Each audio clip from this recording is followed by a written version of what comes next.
ఇండియాపై మళ్లీ నోరు పారేసుకున్న ట్రంప్ సలహాదారు.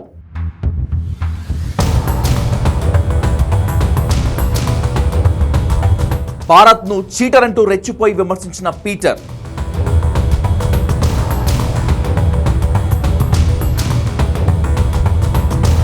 ఇండియాకు కొండంత అండగా నిలిచిన China, Russia. 25% because they cheat us on trade, 25% because of the Russian oil. I ask you this, what is the net impact on the Americans because of our trade with India? Well, let's think about it.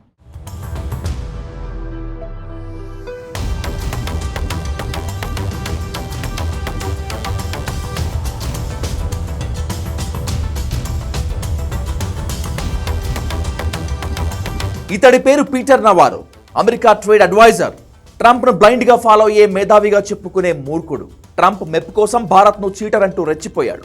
అమెరికాతో ఎక్కువ ఎగుమతులు, తక్కువ దిగుమతులు చేస్తూ ట్రేడ్లో cheat చేసినందుకు 25%, Russian oil కొన్నందుకు 25% tariffs విధించామని సమర్థించుకున్నాడు.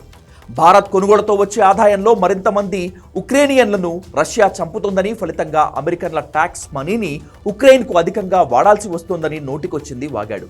అసలు యుద్ధం మొదలుపెట్టిందే America అన్న నిజం దాచి వేల మరణాలకు భారత్ను నిందించాడు. ఇక్కడే ఒక విషయంలో పీటర్ క్లారిటీ ఇచ్చాడు. భారత్పై విధించిన 25% సెకండరీ టారిఫ్స్ డెడ్లైన్లో ఏ మార్పు ఉండదనే ఆ క్లారిటీ.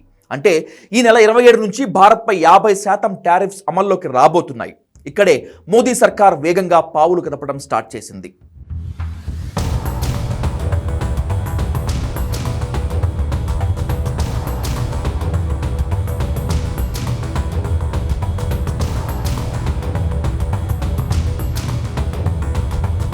రష్యా నుంచి ఆయిల్ కొనడంపై నోటికొచ్చింది వాగుతున్న ట్రంప్ టీంకు రష్యా గడ్డపై నుంచే జైశంకర్ ఇచ్చిన మాస్ కౌంటర్ ఇది.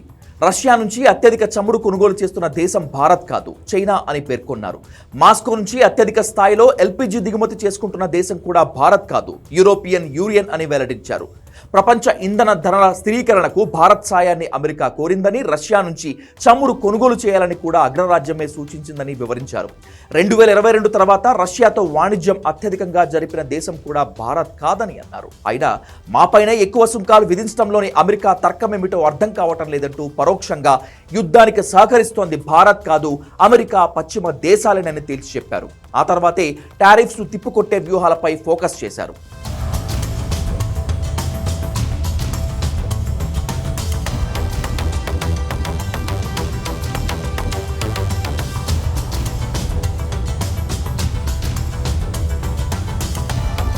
మాస్కో పర్యటనతో అమెరికాకు జైశంకర్ క్రిస్టల్ క్లియర్ క్లారిటీ ఇచ్చారు. ట్రంప్ టీం ఎంత గింజుకున్నా, భారత్పై ఎన్ని టారిఫ్స్ విధించినా రష్యా చమురు కొనుగోళ్లలో వెనక్కి తగ్గమని తేల్చి చెప్పారు. పైగా భారత్ను టార్గెట్ చేసే కొద్దీ రష్యన్ చమురు కొనుగోళ్లు పెరుగుతాయే తప్పితే తగ్గవనే మెసేజ్ పంపించారు. ఈ సమయంలో భారత్, రష్యా మధ్య జరిగిన ఒప్పందాలు అమెరికాకు షాక్ ఇచ్చాయి. రష్యాతో కలిసి భారత్ ఆర్కిటిక్ సహా కీలకమైన ఇంధన ప్రాజెక్టులను చేపట్టబోతోంది. ఆర్కిటిక్తో సహా రష్యా తూర్పు ప్రాంతంలో చమురు ప్రాజెక్టులని భారత్తో కలిసి చేపడుతున్నట్లు లవ్రోవ్ తెలిపారు. సీన్ కట్ చేస్తే చైనా నుంచి సంచలన ప్రకటన. మేడ్ ఇన్ ఇండియా బ్రాండ్ను తమ దేశానికి స్వాగతించింది.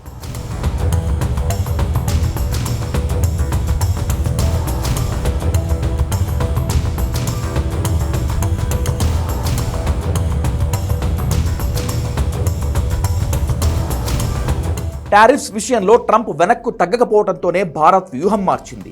రష్యాతో బంధాన్ని మరింత బలోపేతం చేసుకుంటూనే నిన్నటి వరకు శత్రువుగా ట్రీట్ చేసిన చైనాతోనూ స్నేహానికి సిద్ధమైంది. ఆ దేశ విదేశాంగ శాఖ మంత్రి భారత పర్యటన అజెండా కూడా అదే. జైశంకర్ రష్యాలో వ్యూహాలు చేస్తున్న సమయంలోనే చైనా నుంచి సంచలన ప్రకటన వచ్చింది. లిపు లేక్ పాస్ మీదుగా సరిహద్దు వాణిజ్యం తిరిగి ప్రారంభించాలని డిసైడ్ చేసుకున్న వేళ భారత వస్తువుల కోసం తమ దేశం మార్కెట్ తెరుస్తామని హామీ ఇచ్చింది. అంటే made in India brand dragon కంట్రీలోనూ ఎంటర్ కాబోతోందన్నమాట. అదే జరిగితే ట్రంప్ టారిఫ్స్ భారత్పై ఎలాంటి ప్రభావం చూపించలేవు. పైగా ప్రపంచంలోనే రెండో అతిపెద్ద జనాభా కలిగిన మార్కెట్ మనకు వరంగా మారుతుంది. అటు రష్యా సైతం భారత్ నుంచి దుస్తులు, ఔషధాలు దిగుమతి చేసుకుంటామని హామీ ఇస్తోంది. ఇవన్నీ ట్రంప్ టారిఫ్స్కు కౌంటర్గా జరుగుతున్న పరిణామాలే. వివరంగా చెప్పాలంటే ట్రంప్ టారిఫ్స్ అమెరికాకే బ్యాక్ ఫైర్ అవుతున్నాయి.